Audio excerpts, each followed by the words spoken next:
Ladies and gentlemen, boys and girls, welcome back to another rousing rendition of what we like to call here the Brethren Podcast. It's spelled B-R-E-A-D like bread, because we always talk about our bread and always getting bread. And when I say we, I always have to include my illustrious co-host, Dr. Ajamu Loving, PhD, CFP, that stands for Doctorate of Philosophy and Certified Financial Planner, because he is qualified for those things. And also Mr. Destrian Wells of D. Wells Consulting, two fine gentlemen here this evening. How y'all doing?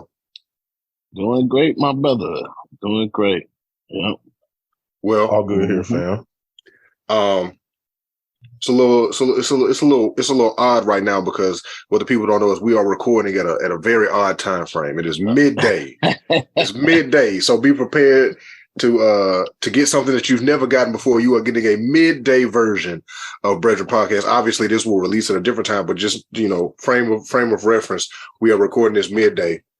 But before we hop into our conversation in true brethren form, I don't know what everybody else is doing midday, but I myself have a small, I'm going to call it a Mac mule in honor of myself, which is just like a Moscow mule, except I ain't with Russia like that. So it's a Mac mule. So a little vodka and some ginger beer and assortments and things. But is anybody else partaking of any afternoon delights? I was going to say today, I am drinking the finest of hazelnut coffee. And Mr. Wells has it's definitely not my normal brethren drink, but this is excuse me, no, this is creme brulee coffee. This is creme brulee. Fancy, much like the suit that Mr. Wells has on that they can't see. But he is drinking a controversial water. It's Deer Park. A lot of people don't like Deer Park, man. Hey, it was what was in there. Hey, look, simple, straightforward, to the point.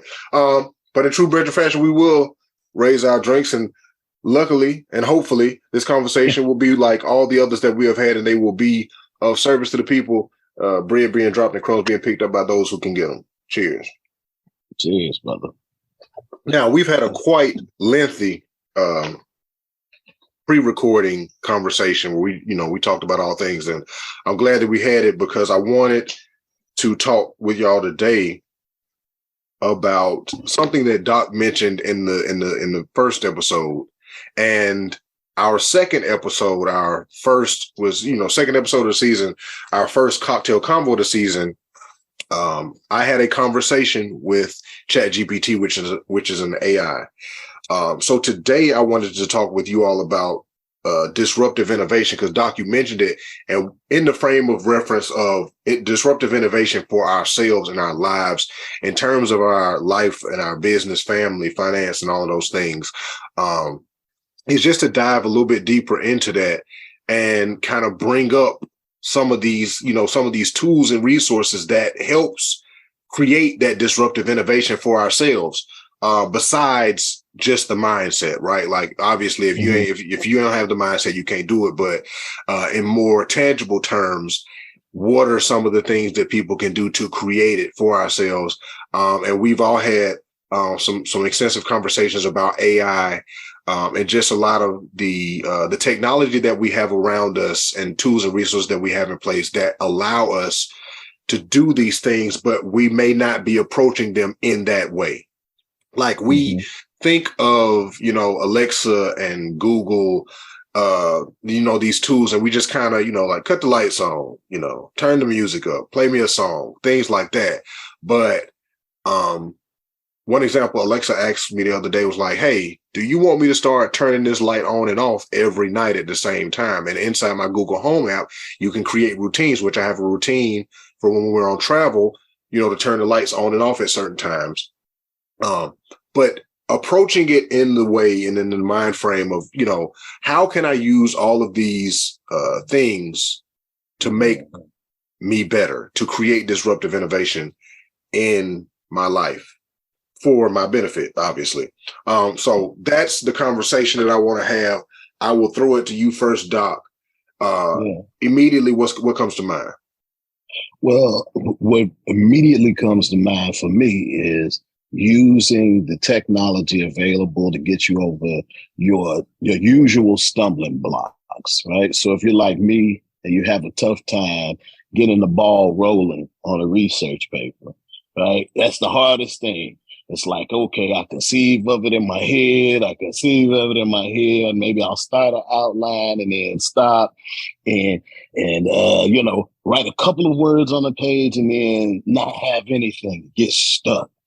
The great thing about having something that is artificial intelligence related is you say, okay, look, this is what I need. I need an outline for a book on personal financial responsibility. Now, is the AI going to give you the perfect outline? No. But you tell it you need an outline for a 300-page book. What it's going to give you is that outline plus like page markers so that you know that this can potentially get you to that place. Will you likely have to change some of the topics? Absolutely. Are you going to have to do some things different than what it is that it's giving you? Probably. But is that structure infinitely valuable to you based on the stumbling block that you typically have? It most certainly is, because it would have taken you hours, if not days, sometimes weeks or months or even years to get beyond your own stumbling block and do it. And so the nice thing about having some of this technology is now it takes away from the difficulties that you might have had and gives you an opportunity to get over your own self in a really powerful way. And so that's just one example of what it can do. But I think it's important to recognize that this stuff isn't about ceding your power or your abilities to the machines. It's about enhancing what it is that you have with what the machines can do for you. I like the way you put that with enhancements. We've been, honestly, as a society, I feel like we may have been programmed, for lack of a better term, to covet enhancements, but also kind of frown upon them, if that makes sense.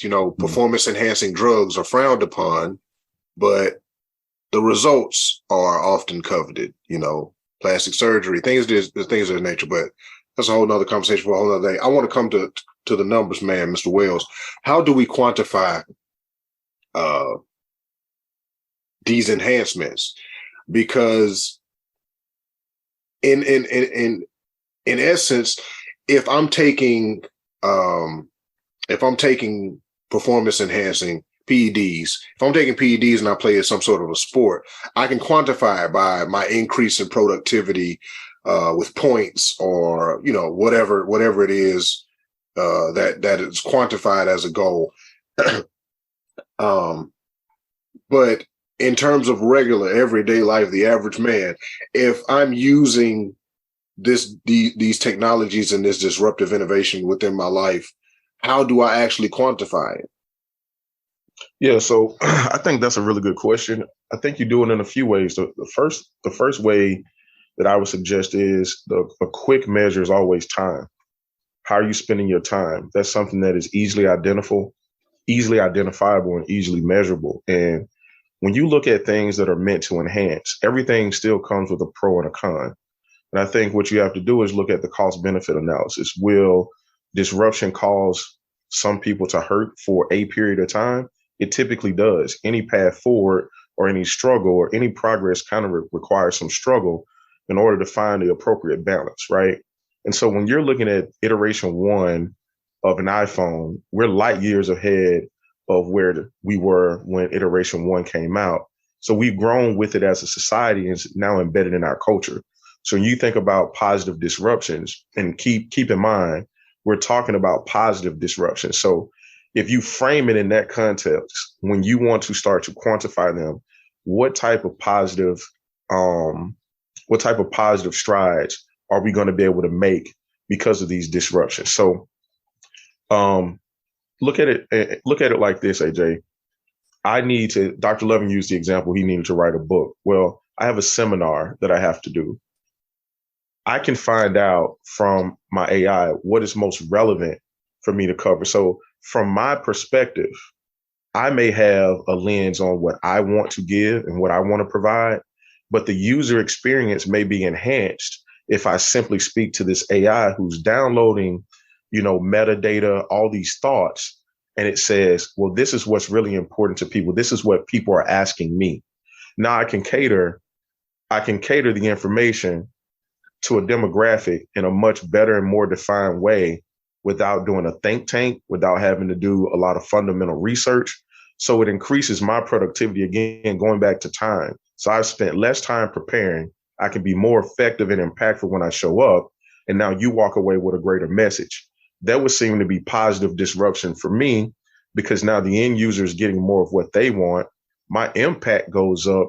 So I think it's about responsible use of innovation and disruptive technologies. I mean, Facebook has done a lot of great things for us and social media platforms in general. But let's face it, they've also come with some ugly truths about innate things and qualities and characteristics that rest and lie within the human element. Did the artificial intelligence or AI do that? Or did they bring out what was already innately embedded in people? And so I think one of the things you have to look at is the evolution of life and the way that we're going to have it. And we always say we want to have life and have it more abundantly. One way of measuring that is the positive impact that this can make. But I also think it's going to require some increased social and civic responsibilities in order to really harness it and use it for what it was meant for, as opposed to kind of going left and allowing this thing to get out of hand, so to speak. Yeah, no, that's interesting that you say that, because the thing about Copy AI and all these other sort of programs that I'm hearing from other professors is, hey, how do we deal with the fact that students will go to one of these programs, tell it what it is the assignment is, and then the writing assignment will be done by artificial intelligence instead of the student, him or herself. And I think, this is where you have to start to become creative as an educator, because if it's already completely AI driven, it's pulling that information from somewhere, it's synthesizing it, but it can be duplicated in a way that you couldn't duplicate it if an actual person had written it. The other thing that you have to do is add elements to it that make it more difficult for somebody to pass something off like that, where you have presentation elements, where you make it so that they have to show you and demonstrate their understanding of what's actually happened here. And I think you just have an additional sort of ethical responsibility, at least from the professor side, to try to come up with ways to make sure that you're getting something that's authentically from the individual student. But I think from the student side, they have to recognize that the human capital that it is that they are supposed to be showing, they're acquiring throughout this schooling process. That's what the degree is about, is showing that you have this human capital. Well, that's something that is going to make itself apparent if you don't have it. You're not going to be able to fake your way out of certain things eventually, right? And when you get there to that position where you've gotten into the door off of somebody else's effort, you've gotten out of school by using the effort and the tools around you, but not mastering it to any real level, then eventually what's going to happen is that place that you come to where you're not equipped because you haven't put in the necessary work. And I think that is going to be a thing that people have to be careful of with any tool, right? The calculator, I remember you remember times tables, and you'd be sitting up there having to tap for, like, every Black family remembers the times tables, whether it was handled with violence or third grade, you had to stand. my third grade teacher, Mrs. Horn, I don't know whether she's alive or left us, and if she left us, God rest her soul. If she's not, I pray you in good health. That was third grade. You had to go stand. Every student had to stand in front of the class and do their times tables from 1 to 12, all the way through. Mm-hmm. And whatever you stopped on, you had to go sit down. And if if we had time, you come back and try it again, or you had to wait till the next day. And it went until everybody finished. From 1 times 1 is 1, all the way to 12 times 12 is 144. You had to 1 times 1 is 1, 1 times 2 is 2, all the way from 1 to 12 until you finished it. And as hard as that sounds, you know, got to do it. But now you can be like, okay, Google, what is 144 times 1,000? Yeah. Well, see, I don't find a problem with that. I don't find a problem with that. And let me tell you why. So I realize, this is what I realize, and follow me on this analogy, like just really broadly, take it away from students. Just look at this holistically, right? I think that as opposed to be adversarial, we need to learn how to leverage the tools. So a hammer does not have to be an adversary with a nail. In fact, they are actually in relationship with each other. You know, one is codependent on the other to get a job done. So we have to find that hybrid or cyborg approach, so to speak, to make sure that this happens. For me, I look at this as a time-saving activity for me. If I'm going to use one of these technologies, example, my son is learning his timetables, he's learning to read. I can leverage this as a tool to be present with him when I need to be doing work. We can use that as an additional teaching tool. So yes, he's talking to it, but I think what happens is the more he is able to push the AI's limits, the more the AI pushes his limits or our limits to challenge you to think differently. So if everyone just says, hey, Chat GTP, I want you to write me a paper on the basic elements of finance. Okay, great. You're going to have a lot of similar things, but the student and or employer or employee that can have a more intimate relationship and really dig deep and learn how to speak to the AI as if you're speaking in relationship with another person, they're going to get much better and more quantifiable and more deeply exercised and thoughtful results. So I think that you bring up the next point that I want to talk about is, you know, the effective communication aspect of it. Yeah. And obviously, you know, introspectively, you gotta be like, are you effectively communicating with yourself? Doc, I talked with Doc and shared with him some of the results from the AI, the same ones that me and you were doing, Destrin, where we were asking it questions, and you know, trying effectively in our minds, we were trying to push it, but seeing what it was able to produce, I don't feel like we were really pushing it. And that's what I want to do, is I want to really push it.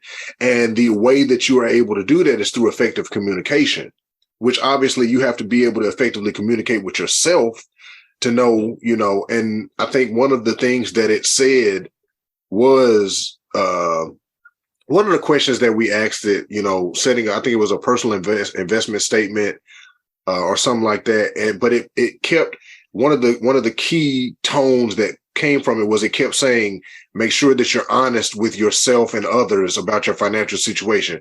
Make sure that you're honest with yourself and others about your financial situation. Make sure that you're honest with yourself and others about your financial situation. I think it mentioned it like 3 times in the whole speech or whatever. We had it right. And, you know, I picked up on it like, okay, you like, in order to communicate with the AI, like Destria said, you can ask it a very basic question. Write me, like, if you got the syllabus for a class, and we're talking, you know, if we're talking in the education realm, you got the syllabus for the class and the rubric for the paper, and it's just like, hey, write me a paper on ancient Egypt. You can just go to the AI and say, write me a paper on ancient Egypt. And it's just going to write you something very basic, very bland.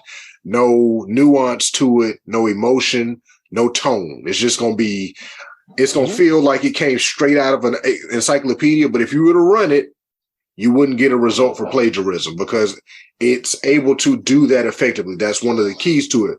But if you're able to actually go and say, you know, write me a paper explaining the significance of the feline influence and the astronomical influences on, you know, really use adjectives and be descriptive and effectively communicate with it. Now you're gonna get something totally different. You know, you can tell an artist to paint me a blue picture, and you can get a canvas with nothing but blue on it. But if you say, paint me a picture with all of the shades of blue. Now you get something different. You get something artistic in most people's minds. But another point that Destrin brought up that I want to shift the conversation towards is positive disruption. Now, obviously, we talking about disruptive innovation within our lives and and around us, but positive disruption, and that brings me to the point of responsible use. Like you said, the AI gives you, in terms of productivity, it gives you access to the collective. It can give you, what and social media as well gave everybody access to the collective. But it's also about responsible use. And one of my mantras, I believe it keeps coming up. One of my mantras for this year also will be you don't have to impress people. You need to leave an impression on people. Whereas I don't have to be flashy for you to remember me as the flashy person.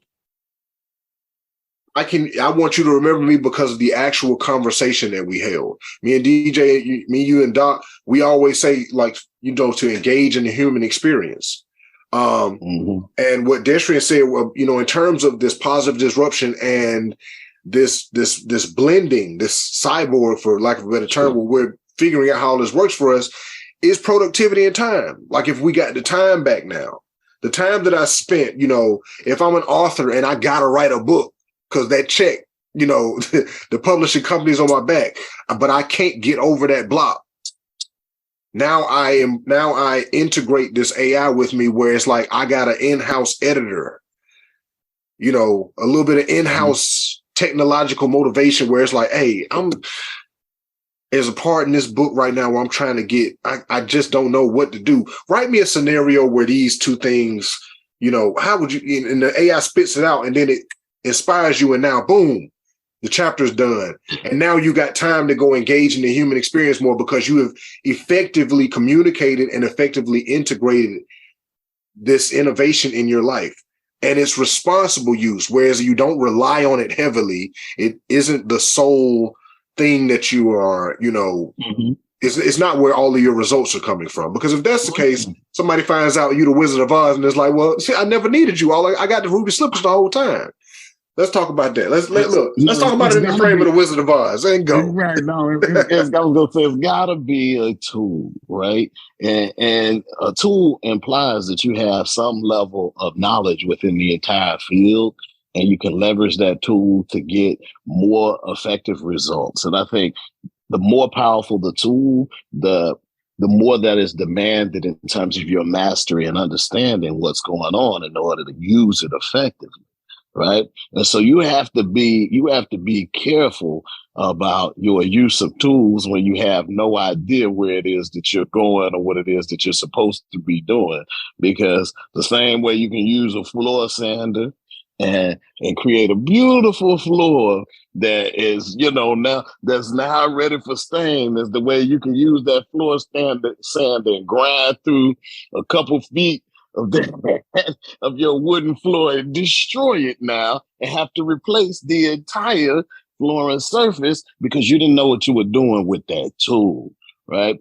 These powerful tools are going to demand a certain level of facility, and the more that you are, what it should be doing is helping you yield more. What it should be doing is, for that person who understands the books that they're trying to write, it gets them through those spots that they would be stuck.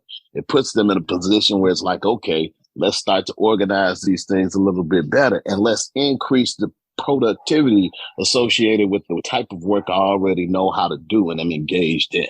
Right? That is a wonderful and powerful thing.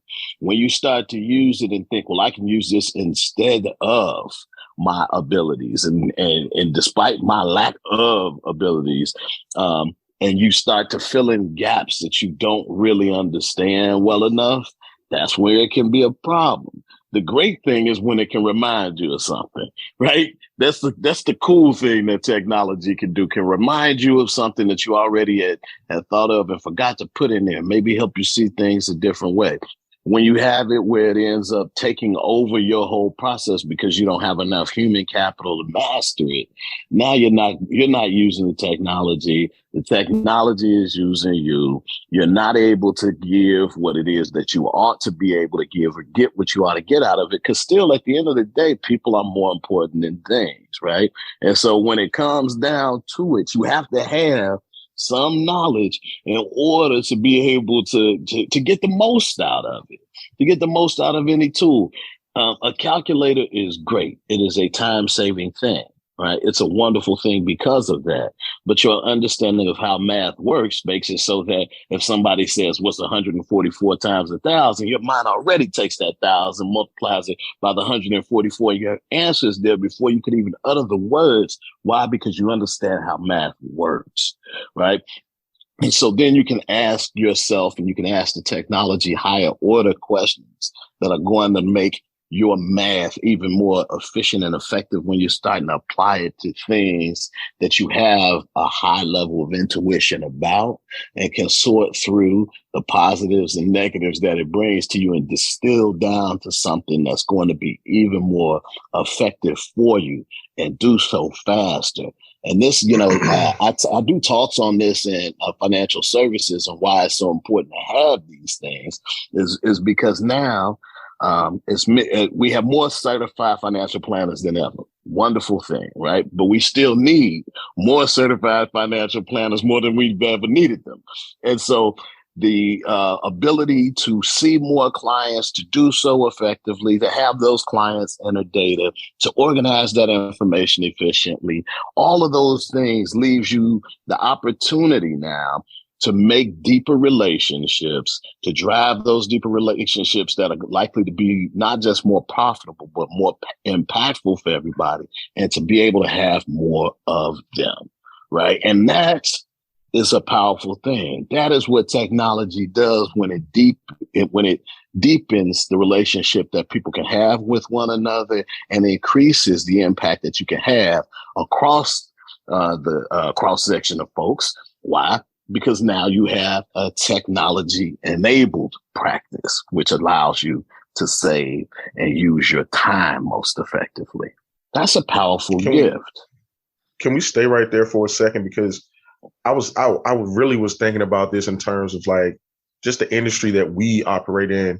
And for me, it goes back to what you just said. I think about the gap in education that a lot of clients have when they walk through your door. And you spend so much of your time just trying to get folks on par to a baseline of zero.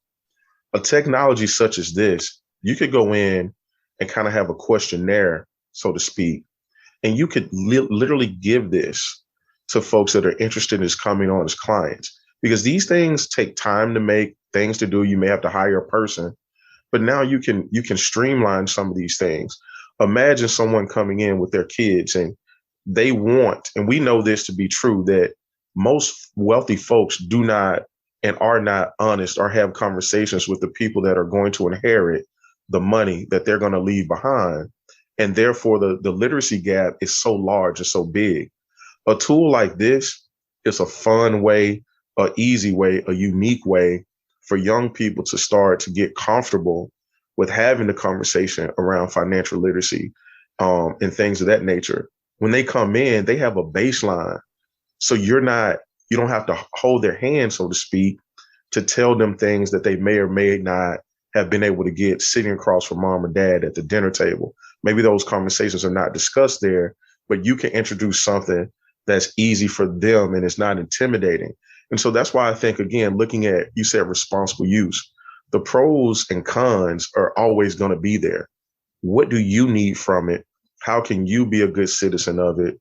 And then how are you going to use that to empower and impact others?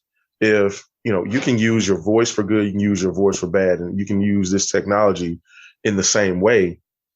But I think it's a net plus for most folks that are waking up every day, trying to do the things that they need to do to get ahead. This is yet another tool in their toolkit that they can pull out and say, you know what, I'm going to be more productive, more effective, more efficient. Maybe this allows someone to go back to school that said, you know what, I just don't have the bandwidth or time, because that idea generation takes a lot of energy in itself. Imagine the single mom with 2 kids, or a single dad, or a family where one spouse travels and the other is primarily at home. This could be a catalyst that sparks a lot of change and creates a more highly educated population. And we know we need to catch up with the rest of the world. And so while we're kind of running in muddied waters here, is this good or bad for us? I would challenge folks to take note at how other nations and how other ecosystems and economies are looking at leveraging this technology, because it'll once again be somewhere where the United States is left behind or left holding the bag, being a consumer and not a producer in an evolving and growing space. So I love the way things always come together here.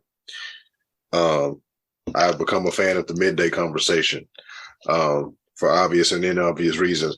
But at the end, I want to give you what is the technical definition of disruptive innovation.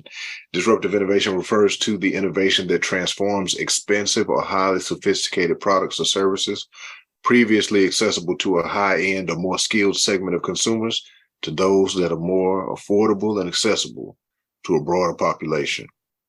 Is that not what we have sat and described in this very conversation? I just want to make sure. Yes, absolutely. And I think it's important that it has. The fact is, when you start to look at financial services and the options and opportunities that are out there, we have people who are left behind in many ways.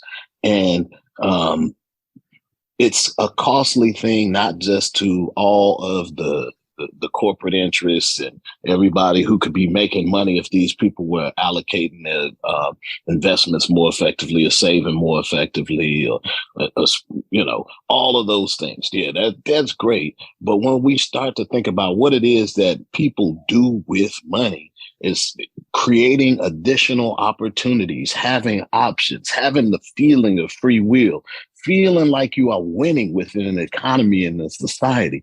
These are national security issues where when you start to have people think that these things have broken down, then instability arises. Then people start to throw garbage cans through windows because they don't feel like the environment around them is one in which they can succeed, right? And so if we're doing this right, we can start to create a place wherein, you need financial advice? Guess what?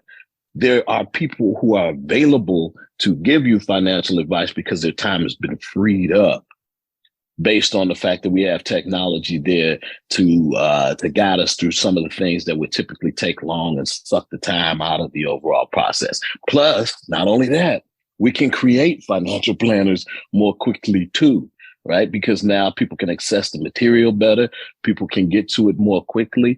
It's easy. It's far easier to even get a CFP now that they have employed additional technology that doesn't make it so that you have to take that test sitting in a place on paper. Now they have it across the country and across the world now at different centers where you take the exam. When you start to add elements of technology, now you start to scale things in a way. And that's where that scale can make these things more impactful to people here and worldwide. And you start to be able to export some of that technology, but as well some of that efficiency to make lives better worldwide. And that's what life is really about. At least the way that I see it, at least showing that we love one another, is about making life a little bit easy and a little bit more worth living for the other people around us. Two things. Doc, did you just low-key hint at a conversation about the correlations of poverty and crime? And number two, damn, I forgot what number two was. Number two. Look, man, all of these things, man. I think a lot of times folks look at this. Oh, well, this is a business issue, or this is a governmental issue. These issues are living. That's what number two issues, was. Man. Number two was, and did you also hint at the fact that when we talking about scale, all we really talking about is increasing access. Is that what is scaling anything all about? Isn't it all about just increasing access to it? I mean, of course, you can then dive deeper into it and be like, maintaining quality, efficiency. Sure. But it's really about just like if I want to scale my company, I just want to make it accessible to more customers. Right. Is it good? Yeah, it's good. It's good right here on this block. Would it be good on another block? Yeah. Would it be good on the other side of the nation? Yeah. Might they like this in another country? Yeah. Do we have the ability and the resources in order to do it? Well, with technology and increased transfer of information, absolutely. Right. And that's the thing is,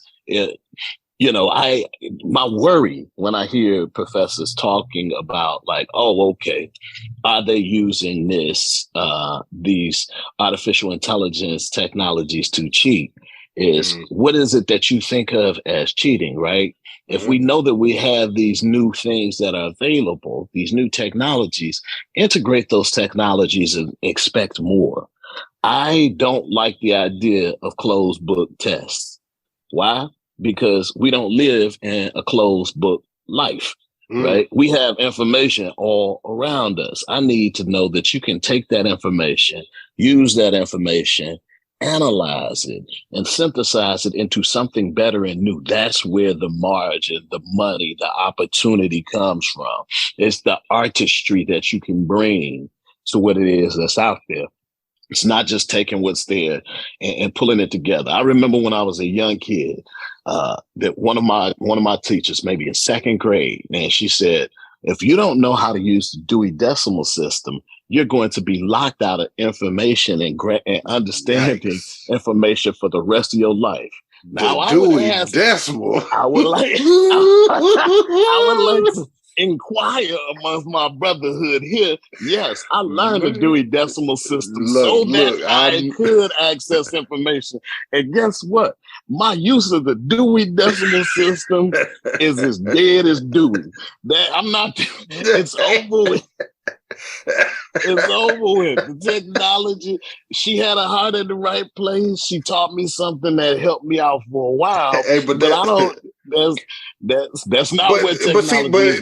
But then that's the thing. Technology came along. Dewey Decimal System. It wasn't technology in that sense. It was a system and a process. Because like we had to take a test on the Dewey Decimal. You had to know what 0 to 1 and everything in between. It was what category.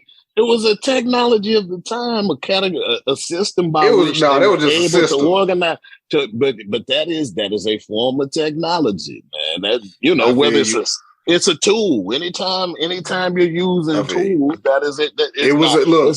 When it first came out, it was innovative. Exactly. Somebody was like, "What with the numbers and then boom and then the drawers? Oh snap! I know where everything is." Like Dewey spitting, right? It was a different world. Dewey changed the game.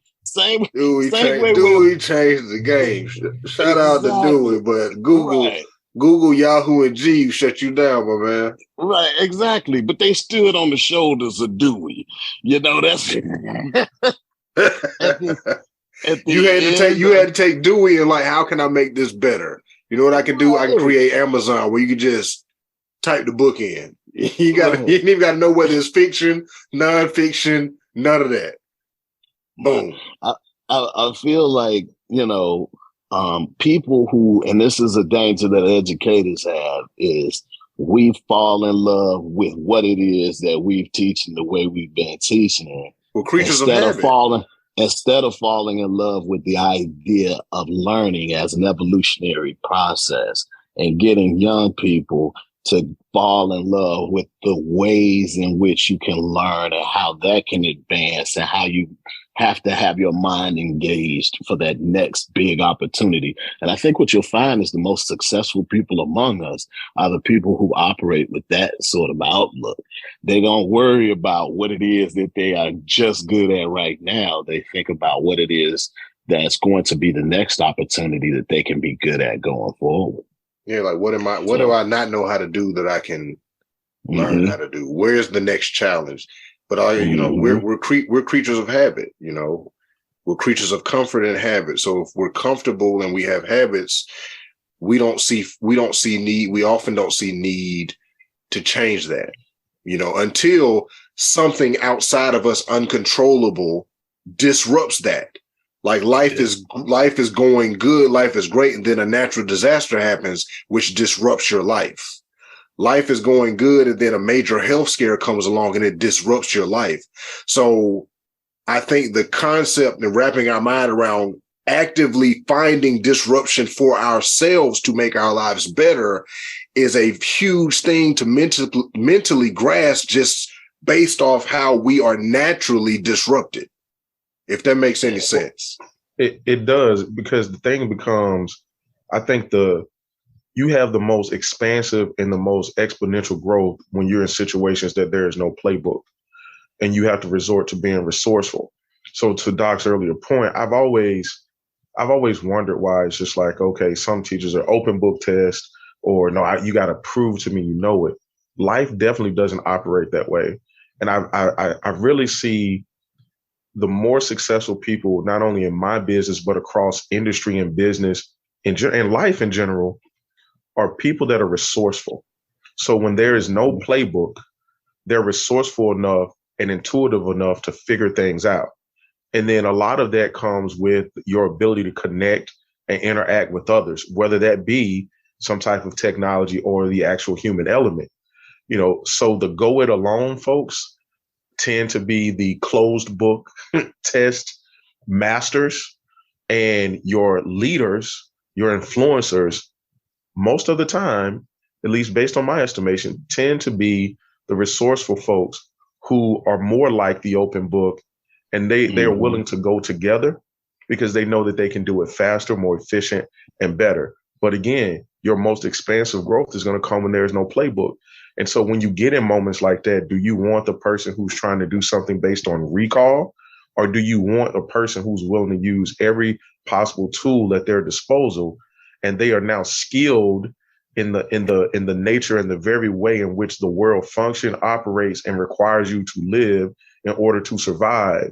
Because that you get stuck in a way of thinking that says the way that I was taught how to do it is the way that it ought to be. It was better then. But show me a salesperson that wants to pull out a phone book. Don't you want that CRM in front of you that gives you the notes on this client for the past 10 years, even though you've never met them, that everyone that has ever serviced this client has left a trail of crumbs for you to follow? Show me a person who doesn't want to, expand their network by simply logging onto their social media platform and being able to reach hundreds, if not millions, of people in a single instance. But again, responsible use comes back into play. If I'm going to do that, then what we have to realize, we now live in a culture where you only probably got one, maybe two chances max before the AI helps or the platform helps expose you for who you really are. And then people are left to make a decision about you. And you've left that impression, like AJ said, maybe you didn't impress them, but you have left the impression, and it may not be the one that you wanted to be because you're using your resources, your resourcefulness in a wayward way, and people get an opportunity to respond to you in real time now. You don't have to wait for the verdict to come. They get to respond to you in real time. So as fast as it comes, it can be gone in an instance in the same way. So basically what I've gathered from all of this is that it's still going to be about the work that you put in. Absolutely. It's just really about efficiency, not productivity. It's going to be about efficiency, which if you really look at efficiency and productivity, it's basically quality versus quantity. If you break it down like that, like productivity is like you just putting out more, but is what you putting out still valuable? I've enjoyed this midday conversation with you gentlemen. It's been a pleasure. We have definitely got to figure out how to do this more often. I love the results, and we haven't even released it yet, but I appreciate this conversation. So I will pass it to both of you all with any closing remarks in terms of, but I feel like y'all have said everything, but y'all are profound. Y'all are very profound gentlemen. So Dr. Lovett, I'll pass it to you first, and then DJ, you pick it up. Yeah, let me, I think that when we're talking about disruptive innovation, I think that it's important to focus on the innovation and not focus so much on the disruptive part.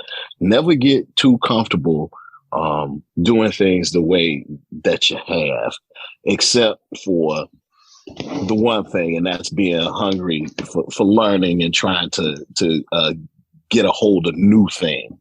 I think that's the thing that you want to make sure that you always have a rich tradition of doing.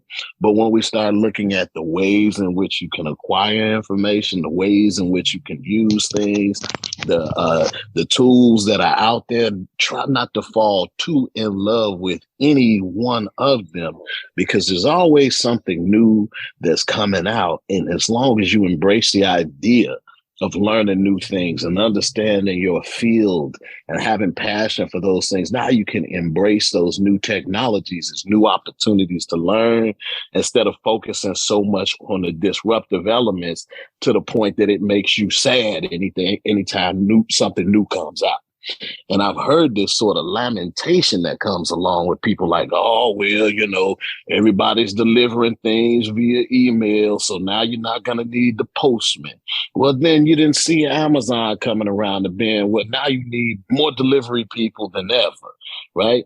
But then, now once they have these automated vehicles, you're not going to have the need for people to drive these deals, and they'll have drones and all that. Yes, but they're going to need drone operators, drone makers, people who are going to conceive of the next biggest things. I think that you have to be ready to recognize the opportunities that are in front of you. And so you won't be the target as much of the disruption as you will be the person who is ready to ride these waves and use innovation in ways that is going to be good for you, your family, the people around you, and give you all options and new opportunities and new efficiencies and ways to be better at what you do. And also, AJ said, just be more present for the human element and around each other, because it also can free up time so that you can spend that with the ones that you love. So these disruptive innovations as opportunities and use them. Go ahead, Destin. I'm sorry. Yeah. No, you're good, man. I would just add on in closing that I agree with you that we tend to focus on the disruptive part, but again, I like to try to put a lens on things with the way that I intend to use it and the way in which I would hope it would impact the world. That's why I throw positive disruption out there. Look at the ways in which things can be improved and improved exponentially. Again, I look at time as one of the more valuable resources you have. Anything that can give me more time to do the things that I want to do, as opposed to the things that I absolutely, quote unquote, need to do, that's called freedom. So if there's something that can give me time freedom in a way that does not damage, hurt others, and also puts me at a competitive advantage to be a leader, not only in my field, in my community, I count that as a net positive.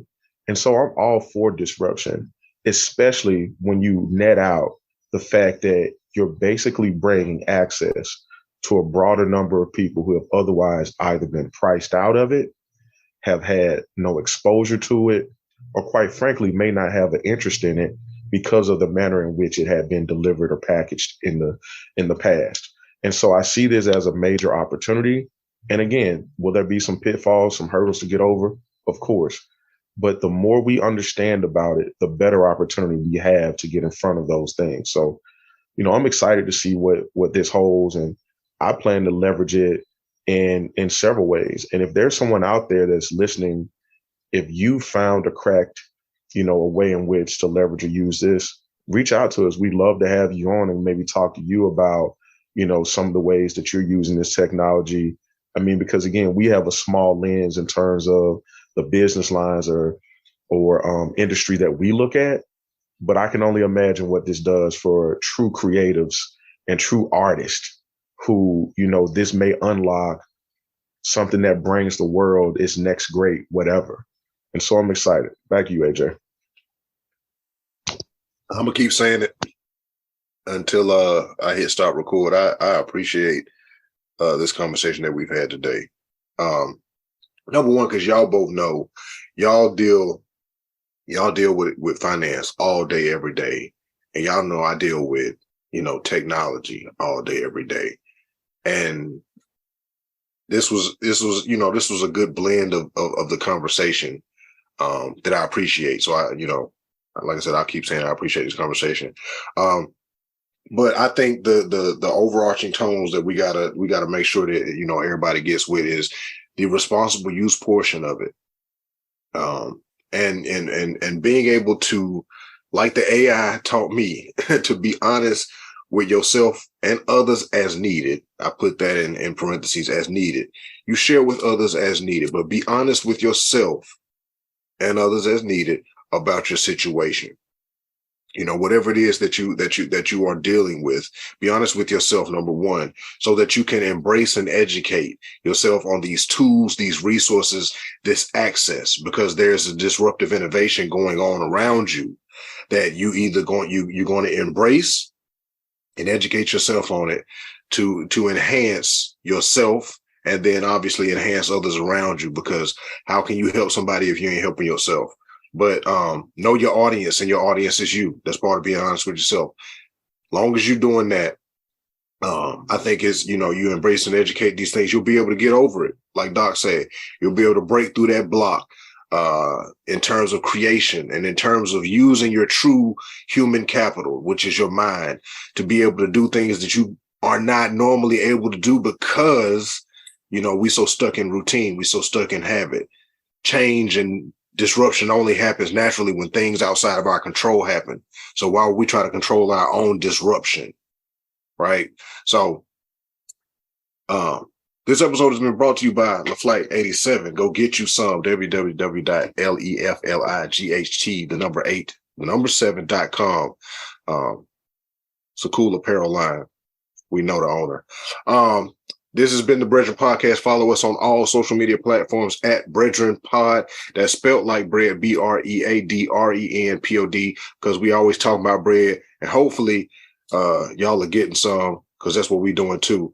Follow everybody else on their social media at Empower, Engage, Execute for Mr. D. Wells, and at Dr. Ajamu Loving. That's DrAjamuLoving on all social media. Dr. Loving on Money and You. Hopefully this was an insightful conversation for y'all. Let us know, follow us, talk to us, engage with us, and empower us. We'll execute it. We love y'all, and ain't nothing you can do about it. Peace.